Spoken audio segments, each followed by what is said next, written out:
Merci de m'avoir invité. Oui, moi je suis sociologue aussi.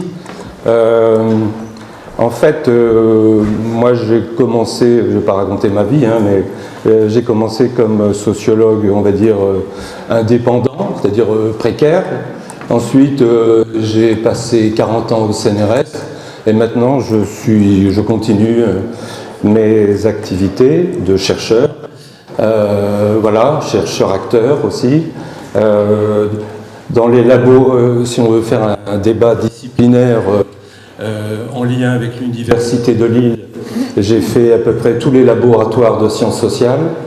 Donc, je suis allé au CERAPS. J'ai été d'ailleurs le premier chercheur du CRAPS, quand ça s'appelait le CRAPS avant, enfin peu importe.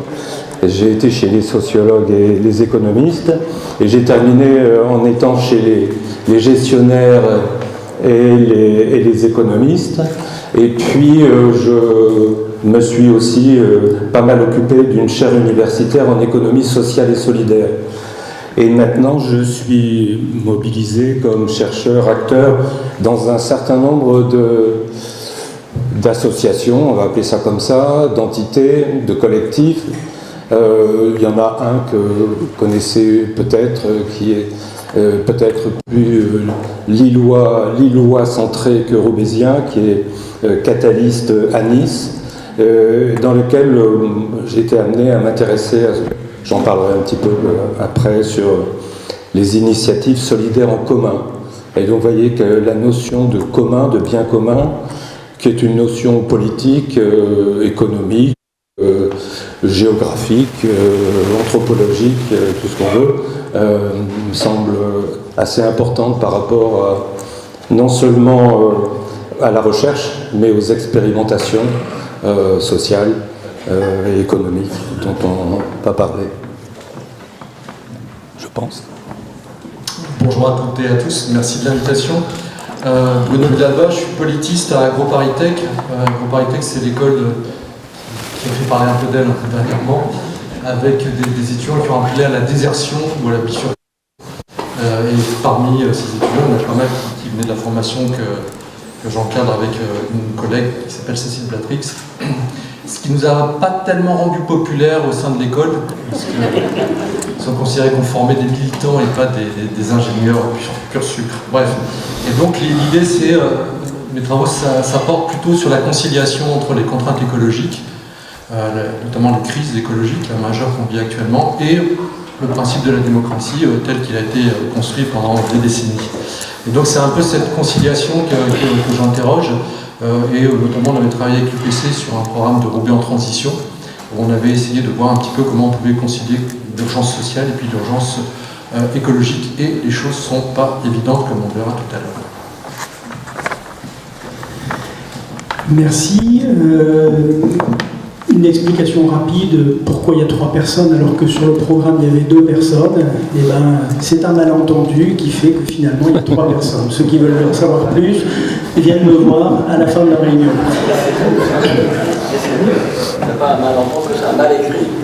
C'est un mal écrit plutôt qu'un malentendu. Mais finalement c'est très bien, le débat n'en sera que plus riche. Donc la question qu'on se pose aujourd'hui, comment multiplier les espaces de débat, quelles sont les mesures à prendre et les chemins pour y arriver.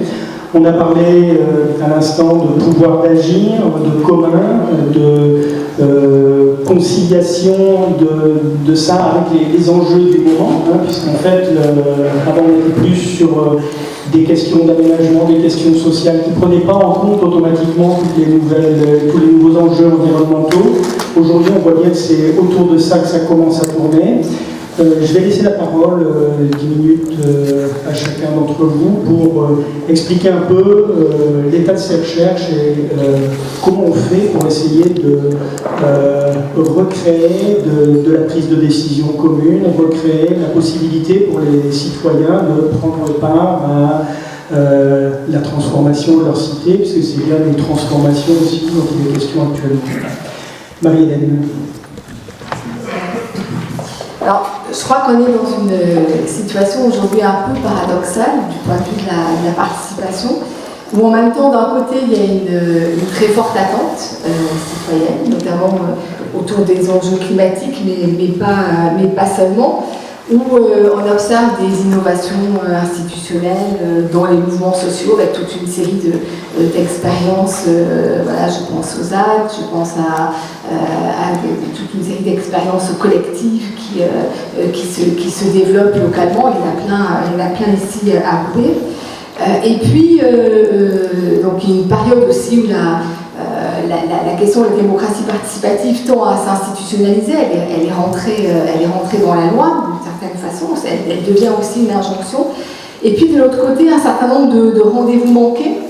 Au nombre de ces rendez-vous manqués, alors on peut noter à différents titres la conférence citoyenne pour le climat nationale organisée par Emmanuel Macron, qui a été un très grand moment de débat montrant que les citoyens pouvaient tout à fait prendre la mesure d'enjeux scientifiques et politiques et faire des propositions tout à fait rigoureuses, mais qui n'a pas été suivi d'une quelconque mise en œuvre. Je crois que c'est à peu près 10% des propositions qui ont été reprises. Ou alors aujourd'hui, la dernière annonce par Emmanuel Macron d'un Conseil national de la refondation, dont voilà, personne ne sait comment il est composé et comment il va fonctionner. Et puis aussi, dans cette balance, un contexte autoritaire qui a été largement souligné ce matin, que vous connaissez bien, de répression associative. Donc on est dans ce moment compliqué, où on peut dire que l'idée de la participation s'est imposée, où elle apparaît vraiment comme étant une exigence vis-à-vis des grands enjeux écologiques, où se multiplient des expériences locales, et puis en même temps, voilà, ces rendez-vous manqués. Et donc, des expériences participatives qui vont dans des sens très différents, qui rencontrent un certain nombre de limites, dont certaines ont été aussi soulignées ce matin, les limites en termes de mobilisation, et je crois que c'est la question que vous posez aujourd'hui, comment mobiliser largement et au-delà des populations qui sont les plus politisées, des limites d'un risque d'enfermement également dans le local, qui a déjà été souligné ce matin par Thomas, et puis une difficulté à tenir ces expériences, ces dynamiques participatives dans la durée. Donc il me semble que par rapport à ce constat, un des enjeux fondamentaux aujourd'hui pour pouvoir avancer, eh bien, c'est de s'appuyer, comme vous tentez de le faire, sur des dynamiques citoyennes, sur du pouvoir d'agir, sur voilà, ce que les Nord-Américains appellent de l'empowerment, et de permettre de favoriser l'expression de contre-pouvoir, qui me semble une dimension essentielle de la démocratie, des contre-pouvoirs qui, pour vivre, eh bien, ont besoin de moyens matériels, de moyens symboliques, mais aussi de moyens procéduraux. Alors, par rapport à ça, je voudrais réagir sur quelques tensions, en fait, qui me semblent aujourd'hui importantes et qui me semblent posées dans vos débats et dans les textes que j'ai lus. Je souligne d'abord tout l'intérêt de votre démarche, et notamment tout l'intérêt de la démarche de mise en réseau d'initiatives, de construction d'espaces de débat, avec quelques points d'attention, il me semble. Le premier point, c'est sur l'intérêt du local, parce que c'est effectivement à cette échelle-là que peuvent se construire des réseaux, des relations, mais en même temps, du risque de l'enfermement dans le local, et en particulier quand c'est un territoire qui est un territoire marqué par la pauvreté et par la crise écologique, le risque que eh bien, finalement, on demande aux plus pauvres de se gérer tout seuls, sans leur donner les moyens d'intervenir sur les grands processus qui font la situation de leur territoire et qui font leur situation individuelle et collective. Et donc, du coup, sans avoir les moyens d'intervenir sur les logiques du profit qui sont à la cause à la fois de la crise sociale et à la fois de la crise écologique. Le deuxième point d'attention, c'est que construire un projet d'économie de l'entraide, eh bien, cela suppose de construire, de réfléchir ensemble, de donner un souffle utopique qui ne peut pas se confiner, voilà, je le dis avec mes mots, dans une perspective de l'effondrement. La sobriété, certes, mais la sobriété pour un projet, qui est de vivre mieux ensemble, qui est de mieux partager, et non pas une sobriété non choisie, qui est la sobriété de la pauvreté. Donc je sais hein, que ce sont des questions que vous avez en tête, mais qui me semblent essentielles. Et donc poser la question de la démocratie, de l'économie et de l'entraide, ça ne peut se faire à mon sens qu'en posant en même temps la question des inégalités, de la discrimination. Ce sont des thèmes hein, qui sont abordés dans vos sujets, mais la question des contre-pouvoirs, la question de la redistribution sociale. Et puis autre point, une économie de l'entraide, et on l'a bien vu pendant la crise sanitaire, eh bien certes elle s'appuie sur des dynamiques citoyennes, mais elle se construit aussi dans les deux sens du terme, contre l'intervention publique, contre la puissance publique, c'est-à-dire contre en opposition, mais contre en s'appuyant dessus. Et donc elle amène aussi à repenser cette intervention publique. Et pour moi c'est une grande conclusion aussi de ce qui s'est passé pendant la crise sanitaire, où on a bien vu que dans des territoires où l'État s'était finalement retiré, l'expression associative a permis de créer de la solidarité, mais le résultat, c'est que ça interroge aussi la nature de l'intervention de l'État, non pas en disant il faut se passer de cette intervention ou de l'intervention publique, mais en disant il faut la transformer, et c'est aussi en soi un grand enjeu politique. Voilà. Et puis pour conclure, il me semble que pour faire vivre la démocratie, comme vous l'avez très bien écrit, eh bien, il faut, ça a été dit ce matin, il faut autoriser les conflits, il faut autoriser les contradictions, il faut favoriser les contre-pouvoirs, et ça demande des moyens et une vraie volonté politique. Merci. Christian ? Oui. Ça n'est pas une formule de politesse que de le dire, que les quelques éléments que je souhaitais présenter se veulent absolument en complément à ce qui vient d'être dit et qui me convient tout à fait. La seule petite complément que je voudrais ajouter, c'est que je disais peut-être dans mon introduction, il se trouve que j'ai été assez engagé comme chercheur et acteur, si l'on veut, de ce que j'ai appelé des initiatives solidaires en commun. En fait, c'est un peu de ça dont je voudrais parler très très brièvement. Parce que pouvoir d'agir en commun, moi j'ajouterais pouvoir d'agir en commun et en sécurité écologique et économique. Bon, c'est un peu long, c'est peut-être pas très mobilisateur, si je puis dire, mais la question de l'argumentaire et de la désignation des enjeux me semble assez essentiel à mettre en avant.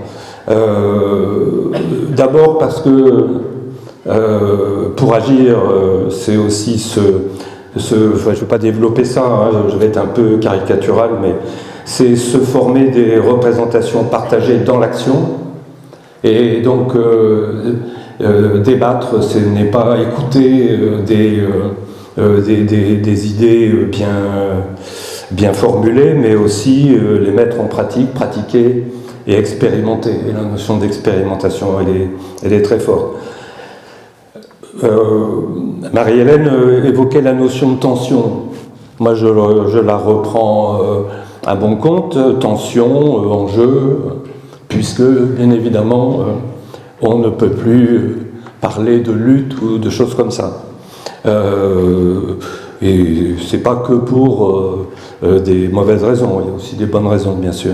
Mais bon, l'argumentation, elle a aussi besoin d'argumentaire et de mots qui sont plus que des mots, qui sont aussi des enjeux et des objectifs et je dirais aussi un peu des mythes qui sont à la fois des mythes un peu mobilisateurs, mais qui, voilà, des mots comme le commun. Moi, évidemment, je vais insister, pour ne pas faire trop long, sur les communs, les notions de bien commun. Je pense qu'on y reviendra d'une autre façon après dans d'autres propos, je pense.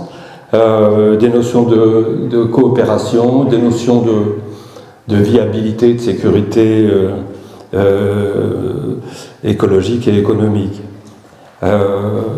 Bon, je ne reviens pas sur cette idée de participation. Moi, suppose des conditions de la participation, c'est ce qui vient d'être dit. Moi, il y a je ne sais pas, une économiste, une sociologue, je ne sais pas comment elle se placerait, qui parle de parité de participation. Nancy Fraser, je pense que dans le contexte américain, participer à égalité bon, c'est aussi la citoyenneté, si on veut, parité de participation, mais à quoi, comment et où? Et alors, ce matin, on entendait dans les discussions sur le fait que finalement, les politiques publiques, par exemple, découpent finalement les sujets. Bon, moi je sais que m'intéresser à essayer de faire en sorte qu'il puisse y avoir un appui public pour ce qu'on appelle les initiatives solidaires en commun, qui regroupent toute une série d'initiatives, mais je dirais il n'y a pas de politique expressément pour ça. Ça relève de la politique de la ville, ça relève de la politique du soutien au développement économique, parce qu'on va parler, par exemple, dans le domaine de l'économie solidaire, on va parler du développement de l'économie solidaire, de l'entreprendre autrement, etc., etc. Il y a aussi les politiques dites sociales, les politiques... bon, etc. Donc les choses sont découpées et nous on les réassemble en fait dans nos initiatives et dans nos expérimentations, ce qui fait qu'on est à la fois partout et nulle part, d'une certaine façon. Alors que ce dont on traite, c'est, je dirais, un peu alors, je ne sais pas quel mot utiliser, moi j'aime bien utiliser dans nos écosystèmes de vie et de travail en fait. Bon, ça fait un peu abstrait de dire ça, mais concrètement, c'est ça. Et quand on parle, en fait, de démocratie, on fait référence à ce qui relève des processus politiques liés aux collectivités territoriales, mais je ne vois pas pourquoi ça n'embrasserait pas aussi les questions des collectivités économiques que sont ce qu'on appelle... les associations, les entreprises, ce qui relève des collectifs qui font de l'entreprendre d'une certaine façon, collectif, coopératif, la coopération, les coopératives, mais pas seulement les coopératives, bien évidemment. On voit bien que les questions à ce moment-là de démocratie, elles s'ouvrent aussi un peu. En même temps, moi je vois ça comme étant, j'observe d'une certaine façon comme étant des possibilités et des potentialités.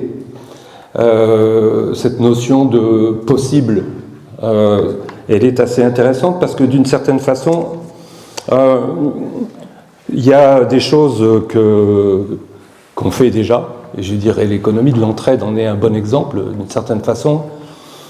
Ce qu'on peut déjà faire et ce qu'on est éventuellement limité à faire et ce qu'on pourrait faire. Bon. Tout ça s'entremêle. On voit bien qu'il y a des notions quand même qui sont absolument centrales pour être dans ces formes de rendre viable des écosystèmes de vie, c'est peut-être parler davantage d'usage et d'utilité. Quand on s'intéresse à l'économie solidaire, on a l'habitude de dire, on fait un savant arbitrage entre des logiques qui relèvent de logiques marchandes, qui relèvent de logiques dites de réciprocité et des logiques dites de redistribution, ce qui est pas faux du tout, d'ailleurs. Chacune ont leur particularité, si je puis dire. Mais là,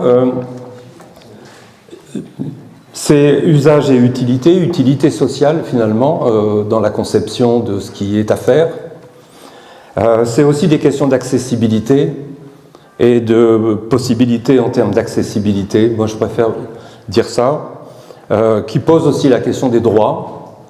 Il y a une notion qui est fortement liée au commun, qui est la notion du basculement du droit, un certain nombre de droits, vers la question des droits d'usage, l'importance de l'usage.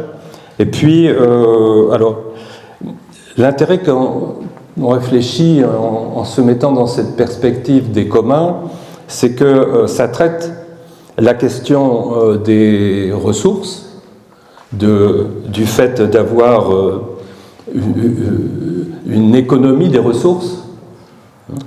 Et puis, ça permet aussi de penser les formes collectives, finalement, de gestion de ces ressources.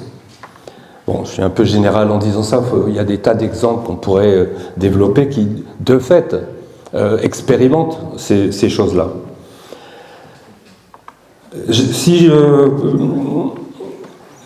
y a un autre aspect qui me semble absolument essentiel, alors ça peut paraître, ça a été dit par nombreuses personnes dans les discussions qu'on a eues ce matin, la question finalement de la disponibilité à faire pour aller dans ce sens-là, et une disponibilité qui est d'une certaine façon garantie en termes de rémunération. Moi je vois ça comme ça parce que par exemple moi j'ai été chercheur au CNRS pendant 40 ans et je continue d'ailleurs à avoir une rémunération si l'on veut maintenant avec ce qu'on appelle la retraite. Ça me donne avant tout une rémunération qui est quand même assez fortement déconnectée de notions de travail, valeur économique, si je puis dire, et qui n'est pas régulée complètement par le marché de l'emploi. Et cette disponibilité, on parlait il y a beaucoup de choses qui sont possibles pour être faites par les bénévoles, par exemple. Dans beaucoup de nos initiatives qui ont cette logique un peu de commun en filigrane, on utilise, mais ce n'est pas très précis comme vocabulaire, des notions de contribution. Faudrait développer, mais pour sortir de cette vision. Quand je dis ça, ça demanderait beaucoup de discussions, mais déjà dans la forme salariale, dont beaucoup veulent sortir, parmi ceux avec qui on développe ces initiatives. Ils confondent un certain type d'emploi, régulé par un marché de l'emploi, et puis des formes salariales. Moi je le dis honnêtement, le salariat peut être vu aussi comme un commun, d'une certaine façon. Il y a beaucoup de choses qui relèvent dans le salaire qui sont déjà présents en termes de commun et qui sont déconnectés finalement. Alors ça peut paraître un peu étrange de dire ça, je ne sais pas, mais qui sont déjà assez largement déconnectés des postes de travail. Et puis, voilà. Et donc, je voulais terminer par les communs, plus des formes de solidarité et de sécurité dans les formes de rémunération. C'est intéressant, l'entraide oriente évidemment la production de valeur, si on veut parler comme un économiste, la production de valeur en termes d'utilité, mais je dirais la valeur créée économique, elle est aussi à être partagée, on n'en parle jamais. Voilà, on parle de pouvoir d'achat, mais on ne parle pas de ces choses-là. Et voilà, partager la valeur ajoutée dans des écosystèmes en commun. Voilà, ça demanderait... en tout cas, il y a toute une série d'expérimentations et d'initiatives qui commencent à se reconnaître dans des vocabulaires qui sont... Alors, on va pas faire un débat de sémantique, mais dans ce type qui sont à la fois des enjeux et des points de mobilisation et des points de reconnaissance aussi dans l'action. Merci.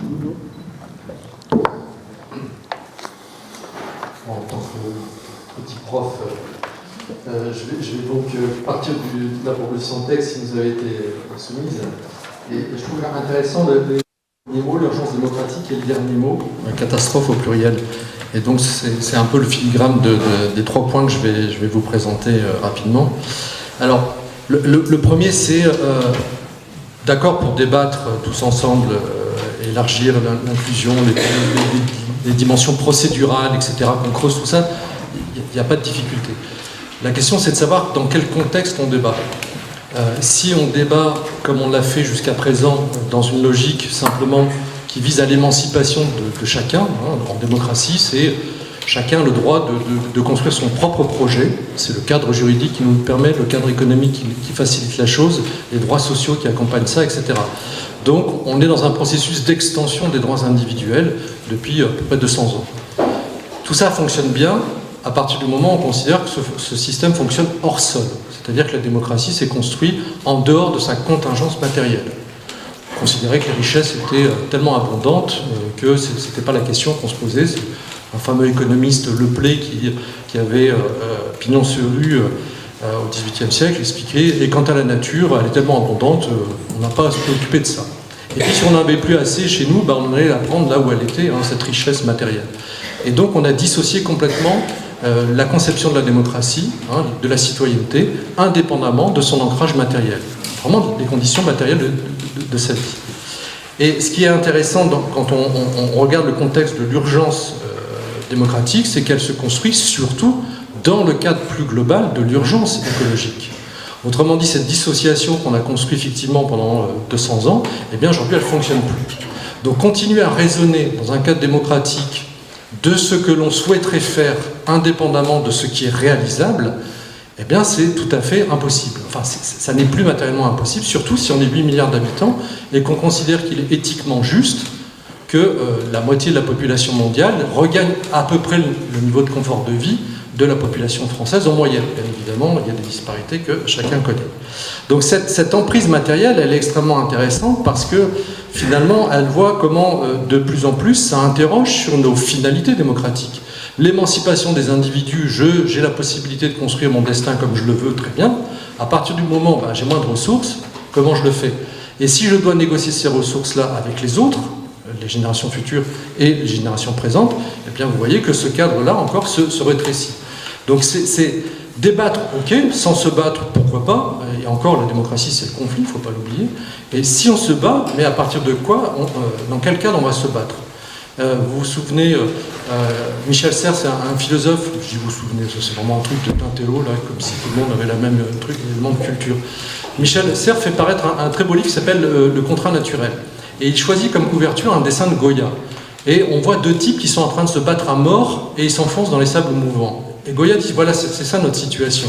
On continue à raisonner sur un principe de combat, d'honneur, de virilité, etc., alors qu'on s'enfonce dans les sables mouvants. Et au contraire, on devrait entrer dans une logique d'entraide pour se sortir mutuellement de ces sables mouvants. Et bien c'est ça le contexte, en fait, dans lequel s'inscrit le principe de la démocratie aujourd'hui. Non pas simplement l'idée de l'émancipation des droits de l'homme, etc., ce qui est fondamental, il ne faut pas l'oublier, mais c'est les droits de l'homme plus les contraintes naturelles. Et ça m'amène à mon deuxième point. C'est très prof. Alors, avec qui on débat? Là aussi, la démocratie, c'est un jeu d'inclusion et exclusion, tout le temps. On inclut les hommes riches simplement, après on inclut les hommes pauvres, après on va inclure les femmes, les jeunes, et les équivalences de négociation des non-humains. Donc, quand je vois les propositions qui sont faites à un corps civil de la paix, ok, mais comment dans ce corps civil de la paix, les non-humains vont être représentés? Parce que, bien évidemment, ce n'est pas les insectes qui vont parler pour elles. Simplement, on se rend bien compte que la crise qu'on vit actuellement, par exemple la crise planétaire, c'est une crise climatique, ok, mais c'est aussi une crise de la biodiversité. Donc comment on va faire pour, localement, entrer en négociation avec le dérèglement climatique et avec la crise de la biodiversité? Encore une fois, selon un certain nombre de courants dans lesquels je participe, la théorie politique environnementale, c'est dire en équivalence. Ce n'est pas les mêmes droits, bien évidemment, parce qu'on ne va pas accorder les mêmes droits aux humains et aux non-humains, mais simplement de considérer que si on veut maintenir un projet d'émancipation des humains, ça ne peut pas se faire sans la biodiversité. Et donc, dès lors qu'on va négocier comment on construit des politiques de la ville, ok, les inclusions des dominés, des plus pauvres, d'accord, mais il y a encore plus ignorés, plus dominés, ce sont par exemple les non-humains, la biodiversité, etc. Et on ne peut pas, encore une fois, si on est dans un projet continu de la démocratie, considérer que ces acteurs sont périphériques à la décision publique. Et là, vous voyez, il y a tout un effort d'imagination, de négociation démocratique. Comment on fait rentrer ces acteurs-là dans la discussion collective pour que leur voix compte aussi dans les solutions qu'on va inventer. Sinon, on peut relancer la machine productive, mais ça sera toujours au détriment, bien évidemment, des plus pauvres et des animaux. Et le troisième point, eh bien, si on rentre dans cette logique-là, vous voyez que c'est une logique éminemment conflictuelle. C'est une logique éminemment conflictuelle. Parce que sans arrêt, on va opposer l'urgence sociale à l'urgence écologique. Ce qu'on fait constamment dans les débats publics. Si on est pour l'urgence écologique, c'est donc on est contre, a priori, l'urgence sociale. Ou si on est simplement focalisé sur l'urgence sociale, on va vous reprocher de ne pas suffisamment prendre en compte l'urgence écologique. Et ce débat, il est tronqué. Et on n'en sortira jamais, puisqu'encore une fois, on se continue à s'enfoncer collectivement dans les sables mouvants dans ce débat-là. Alors, c'est là tout l'intérêt, à mon avis, d'associations comme le PC qui font de l'éducation populaire, c'est comment amener à mettre toutes ces questions-là en débat. Parce que c'est des questions extrêmement conflictuelles. Faut-il privilégier la fin du mois ou la fin du monde? Vous avez tous entendu parler de ce débat-là. On n'a pas vraiment trouvé de réponse jusqu'à présent encore. Simplement, est-ce qu'il faut hiérarchiser l'un par rapport à l'autre? Chacun d'entre nous aura un avis. Est-ce qu'il faut d'abord hiérarchiser l'urgence sociale par rapport à l'urgence écologique ou renverser le dispositif, considérant qu'il n'y aura pas de solution pérenne du règlement de la question de l'urgence sociale, indépendamment du règlement de l'urgence écologique? Est-ce qu'il faut prendre des décisions de court terme ou de long terme? Et là, j'aurai un point de désaccord avec Marielle, mais c'est bien d'avoir des points de désaccord. Sur la question de la sobriété, eh bien évidemment, c'est une réponse politique extrêmement pertinente pour résoudre à la fois et les tensions écologiques et les tensions sociales, à condition de ne pas voir la sobriété comme simplement une période transitoire pour nous permettre, avec des chèques de consommation, de rebondir pour le temps que les centrales nucléaires produisent de l'énergie abondante et sûre, comme chacun sait. Deuxième élément de débat, par exemple, sur la question des rythmes de décision, la démocratie participative, c'est très long, c'est très chronophage, ça coûte très cher. Confère le dernier bouquin de ma collègue Cécile Blatric là-dessus, sur le coût de la participation. Est-ce qu'on a encore le luxe, parfois, de débattre aussi longuement sur des urgences écologiques? Est-ce qu'il ne faut pas accélérer les processus et, dans ce cas-là, eh bien, squeezer les dispositifs participatifs? Là aussi, vous voyez, c'est une question conflictuelle. Est-ce que, nécessairement, débattre sur des questions générales va aboutir à prendre en compte les enjeux environnementaux? Eh bien, c'est pas sûr. Il y a eu pas mal d'expériences participatives où on a bien vu que tout de suite les questions environnementales elles étaient reléguées à la périphérie et au nom de l'urgence sociale, hop, on redéterminait des politiques de relance par exemple ou des politiques d'extension de la distribution. Donc c'est pour ça aussi le commun, c'est extrêmement intéressant. Paf, deuxième point de désaccord, comme ça je mets tout le monde à dos à la tribune. Deuxième point intéressant sur les communs. Les communs c'est toujours un choix, Vous voyez, on va choisir les communs, voilà. Et puis il y a des choses qui nous sont communes, mais qui nous sont malheureusement communes. Ce sont les mots communs, par exemple le dérèglement climatique. Eh bien c'est un commun négatif. C'est pas un commun forcément très sympathique, mais qu'on va devoir gérer. Alors si on renverse la logique, vous voyez bien qu'on doit raisonner par rapport à ce qui nous est imposé, ce qui est non négociable, la crise de la biodiversité, le dérèglement climatique, tout ça c'est non négociable. C'est des processus qui sont en cours, malheureusement avec les effets qui vont s'intensifier, qui vont augmenter. Et donc comment on passe d'un débat démocratique, non pas simplement ce que je désire, mais ce qui est fondamentalement plus réalisable. Et donc c'est nettement moins enthousiasmant, en se disant, bah oui, on va devoir être contraint à une sobriété énergétique pérenne si on veut rentrer dans une logique d'équité sociale et d'équité intergénérationnelle. Et ça pose une série de problèmes. D'où l'intérêt de ce genre de journée, à mon avis, fondamentalement, où on peut avoir le luxe encore de poser ces questions-là. Merci. Je vais être obligé de redonner la parole à Marie-Hélène et à Christian parce que je pense sérieusement que sur la sobriété, j'avais entendu moi quelque chose sur la sobriété subie ou la sobriété choisie et je pense que répéter cette chose-là, ça peut être intéressant pour qu'il n'y ait pas de malentendu. Et du côté des communs, j'avais entendu chez Christian, non pas les communs ce qu'on a en commun de bien ou de mal qu'on subit, mais ce qu'on fabrique en commun. Donc chacun aura l'occasion de repréciser sa pensée mieux que moi. Après, puisque vous allez avoir la parole pour un dernier tour de table, revenir un peu sur les propositions concrètes qui ont été formulées par l'UPC et que je rappelle pour ceux qui n'ont pas leur papier sous les yeux, et qui sont des propositions très sur le fonctionnement de la démocratie locale, mais qui font écho à ce qu'on a entendu, savoir comment on remet en cause les modes de gouvernance, comment on permet justement au commun, au sens où ils ont été expliqués, de fonctionner, comment on inclut le citoyen dans la démarche. Donc il y avait 3 questions qui étaient posées. Peut-on créer un service du débat public autonome de l'exécutif centré sur les procédures de mobilisation, d'organisation et de médiation du débat, donc essayer d'arracher à l'exécutif la confiscation du débat et permettre une véritable expression des citoyens. Faut-il, en amont du conseil municipal, créer un conseil de la vie associative qui pourra émettre des avis et faire des propositions? Donc toujours cette même idée de désanctuarisation de la décision. Et comment créer un corps civil de paix déterminant pour maintenir notre cohésion sociale par temps de crise, voire de catastrophe, sujet sur lequel Bruno est intervenu tout à l'heure. Je vous redonne la parole dans le même ordre que tout à l'heure. Marie-Hélène, nous écoutons. Alors, juste par rapport à ce que Bruno vient de dire, je pense qu'il y a toujours eu une emprise matérielle sur les enjeux démocratiques. C'est pas... Aujourd'hui, il y a une emprise matérielle qui est effectivement dans l'urgence, mais il y a toujours eu une emprise matérielle sur les questions démocratiques. Et la démocratie, c'est pas seulement ce que je veux. Elle est, tous les enjeux de démocratie sont traversés par des rapports sociaux, par des collectifs. Et il n'y a pas que des individus qui, à un moment donné, sont mis par rapport à des choix. Il y a aussi des collectifs, il y a des rapports de classe, il y a des rapports de groupe, il y a des rapports raciaux.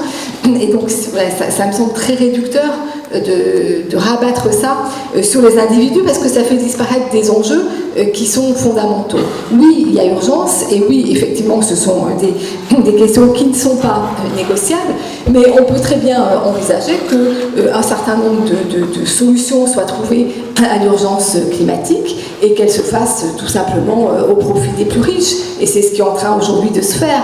Ce qui se passe au Pakistan, ça se passe pas dans les pays du Nord industrialisés. Donc il y a tous les rapports Nord-Sud qui se rejouent, et à l'intérieur et dans les pays du Nord, dans les pays occidentaux, eh bien il y a des rapports entre des dominants et des dominés. Et les dominants, eh bien ils trouvent tous les moyens, ils ont tous les moyens nécessaires pour pouvoir se regrouper, pour pouvoir créer des communautés protégées.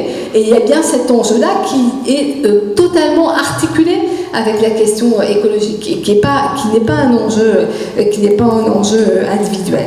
Alors après la sobriété, oui, il y a toute une série de travaux qui sont fort intéressants sur la sobriété, et bien sûr, je crois qu'un des enjeux aujourd'hui, c'est d'aller vers une société sobre. Ce que je voulais dire, c'est que on ne peut pas prendre la sobriété ou la pauvreté telle qu'elle est imposée aujourd'hui à un certain nombre de ménages, à des ménages précarisés, comme un modèle de la sobriété, parce que c'est une pauvreté imposée, et que l'enjeu, c'est de construire une société de la sobriété, mais qui soit aussi une société du désir, une société du bien-être, une société où on peut se projeter, et pas seulement vu comme de la restriction, parce que je pense que dans la sobriété, la société a aussi beaucoup de choses à gagner dans une autre consommation, dans un développement des rapports humains plus chaleureux, plus forts, dans tout ce que vous défendez ici. Donc voilà, c'est ça que je voulais dire. Alors après, sur a-t-on le luxe de débattre, il me semble que quand la Convention nationale sur le climat a pris le temps de débattre, elle a fait des propositions, et que la question, c'est pas tellement de savoir si on a le luxe de débattre, c'est si on va jusqu'au bout de la démocratie et si on met en œuvre les décisions, les préconisations qui ont été décidées, qui ont été discutées par les citoyens. Et là, on peut trouver effectivement un certain nombre de dispositifs sur lesquels on peut aller assez vite, parce que ne pas débattre, c'est souvent aussi perdre du temps. Et à qui est-ce qu'on laisse le pouvoir quand on ne débat pas, et vers quelle dérive on peut aller? On peut très bien aller vers des dérives d'un écologisme autoritaire, et c'est un scénario qui peut être tout à fait possible. Alors sur les propositions, moi, il y a une proposition qui m'a interpellée, enfin qui me renvoyait à des propositions qu'on avait fait avec Mohamed Meshmash dans le rapport qu'on avait fait. C'est l'idée de la création d'un service du débat public ou d'une CNDP locale. On avait proposé avec Mohamed la création d'un fonds pour une initiative, pour une démocratie qu'on avait appelée d'abord d'interpellation, puis après qu'on avait appelé une démocratie d'initiative. Donc l'idée étant de créer un fonds, donc géré de façon indépendante, qui permette de développer des formes de démocratie participative à partir des propositions des habitants et des citoyens, et pas toujours venant du haut. Donc cette proposition, elle me semble intéressante, elle me semble à travailler aussi. Parce que dedans, je vois plusieurs missions dans cette mission, une mission d'organisation de débat, une mission d'appui aux interpellations faites par les citoyens, c'est-à-dire donner les moyens pour développer cette démocratie par le bas, une mission également de contrôle des formes de démocratie ou de vigilance par rapport aux enjeux démocratiques. Et ça pose plusieurs questions que pose notamment la CNDP. C'est l'indépendance, c'est-à-dire comment elle est constituée, comment est constitué ce service. Je préfère une mission, mais bon, ce service qu'il compose, une question sur les moyens, et puis surtout une question sur les pouvoirs. Parce qu'aujourd'hui, la Commission nationale du débat public, elle a aucun pouvoir, si ce n'est de donner des rapports et de donner et de synthétiser des discussions. Et donc, du coup, quel débouché sur ces débats? Est-ce que c'est, par exemple, des référendums? Est-ce que c'est des médiations? Il me semble que ces questions, vous avez là une proposition intéressante, mais voilà, ça vaudrait le coup, effectivement, de prendre le temps de la travailler. Et puis, dernier point, sur lequel j'insiste, c'est que pour qu'il puisse y avoir un espace public démocratique, et pour qu'on puisse se parler tous ensemble, il faut que toutes les paroles puissent se construire, et en particulier les paroles des plus dominés. Et donc ça veut dire des espaces qu'ils puissent organiser, qui soient leurs espaces, ce que Nancy Fraser, que vous citiez tout à l'heure, appelle des espaces publics subalternes. Et donc ça veut dire reconnaître ces espaces et leur donner une possibilité de vie. Et ça, dans une ville comme Roubaix et dans les quartiers populaires en général, ça me semble être une condition indispensable pour la démocratie.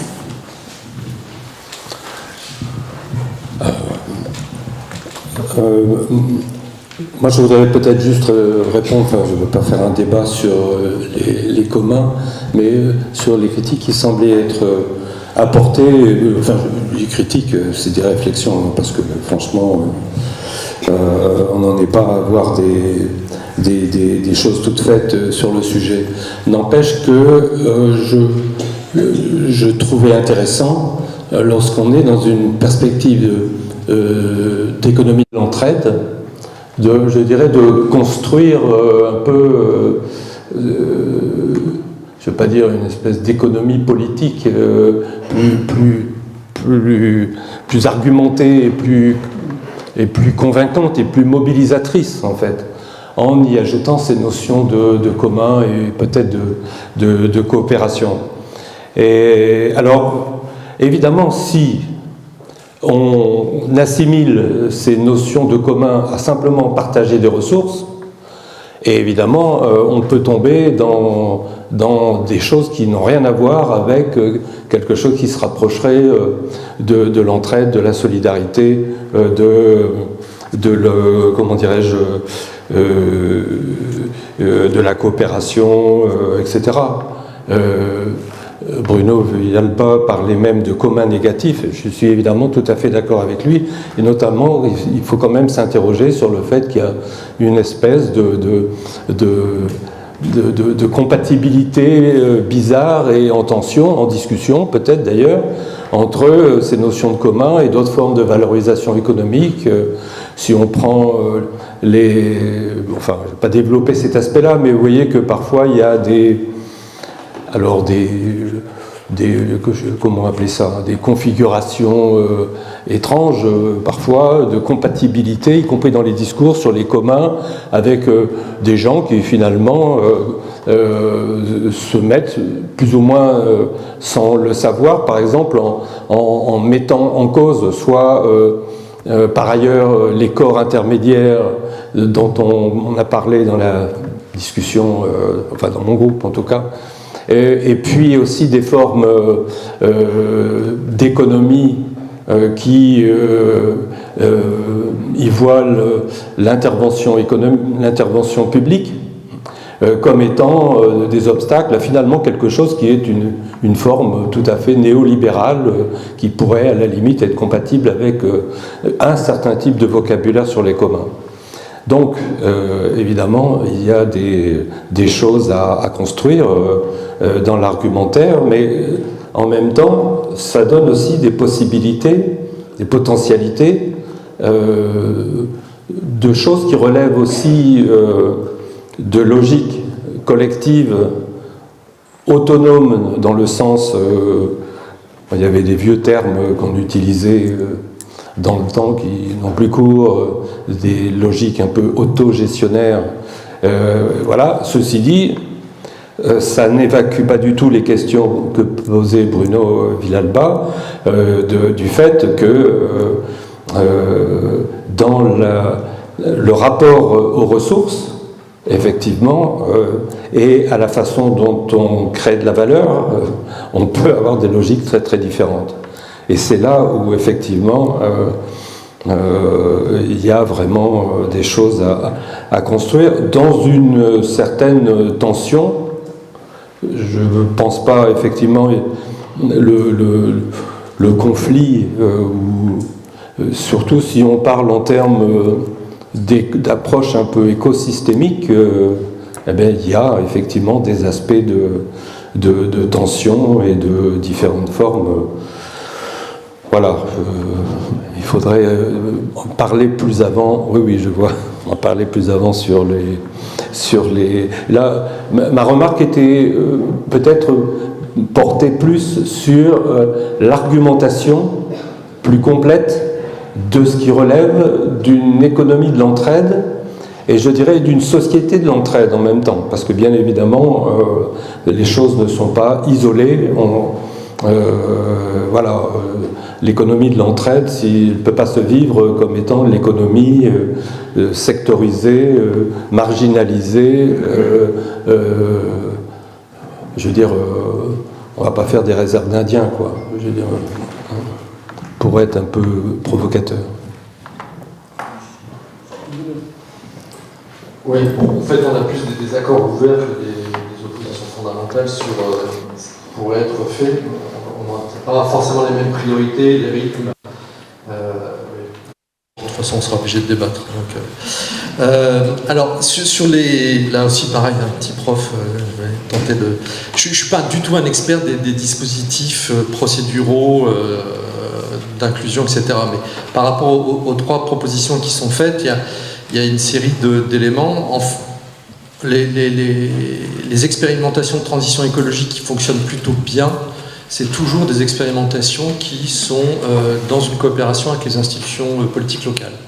C'est-à-dire que s'il y a une opposition frontale des autorités, ça fonctionne nettement moins bien, où il y a plein de défis de blocage, de leviers, etc. Donc cette coopération, évidemment, on peut l'invoquer, elle est extrêmement compliquée à construire, et c'est pas l'UPC qui me dira le contraire. Simplement, on voit bien que c'est aussi un rapport de force politique qui s'établit au moment des campagnes électorales, et force est de constater que pour l'instant, les contre-propositions politiques qui pourraient peser sur les autorités municipales ici ne sont pas forcément toujours assez fortes.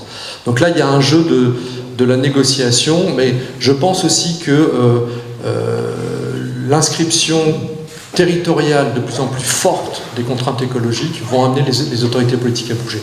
Jusqu'ici, bon, changement climatique, patati patata, etc. Là, les feux, ça commence à réchauffer un peu de l'atmosphère, sans mauvais jeu de mots.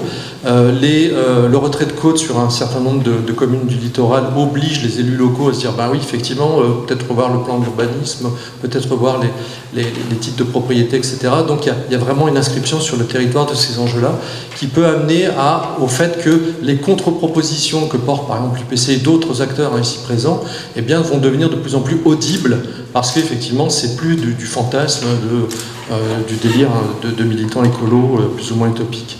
La deuxième chose, sur le conseil de la vie associative, oui, mais encore une fois, à condition qu'il y ait cette part très présente des représentants des générations futures, des non-humains, bref, tous ceux qui ne sont pas immédiatement présents au débat et qui pèsent dans les orientations des politiques locales, etc. Donc si on les inclut, moi ça me paraît être une position intéressante. Et deuxième, et là c'est vraiment une question ouverte, je suis toujours frappé, moi, dans ces espaces-là, le fait que les acteurs de l'économie, au sens les entreprises, etc., ne soient pas davantage sollicités pour venir dialoguer directement, en face à face, avec, alors ils viendront pas, j'en sais rien, mais venir dialoguer avec les représentants des acteurs de la société civile, notamment de l'action sociale, pour leur dire, ben voilà, c'est pas loin, hein, c'est à côté de chez vous, et à Roubaix, il y a quand même un terreau extrêmement intéressant là-dessus. Et en plus, ils ont de l'argent pour des actions. Et puis, le dernier élément sur le service public, du débat public, moi je pense que c'est le rôle de l'éducation populaire, tout simplement. C'est vraiment l'espace de mise en débat, de points de vue contradictoires, de points de vue opposés. C'est pas nécessairement tendre vers le consensus un peu mou, on est tous d'accord parce qu'on s'aime tous dans le Seigneur, c'est simplement aussi de se dire à un moment donné, il y a des désaccords fondamentaux, mais on va devoir quand même négocier ça. Et j'ai trouvé que moi, dans la démarche de l'UPC, c'est ce qui m'avait intéressé, c'est de dire, effectivement, il y a des divergences fondamentales sur des manières de concevoir le rapport à l'existence sur le territoire, mais malgré tout, on sera contraint de vivre ensemble. Donc comment on trouve des possibilités d'aménagement, de négociation, de territoire, entre communautés, etc. Et ça, je trouve que c'est une position réaliste par rapport à une vision d'un territoire qui est traversé par ses conflits, et ses oppositions et ses antagonismes.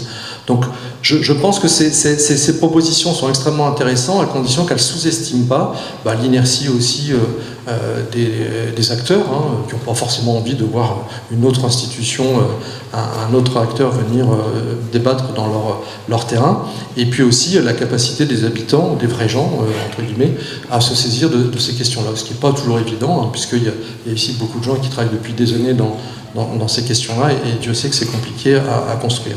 Il faut que j'arrête de faire des références aux trucs chrétiens. Donc voilà, merci. Bien, merci à vous trois. Je vais donner la parole à Vincent pour qu'il explique la suite des événements.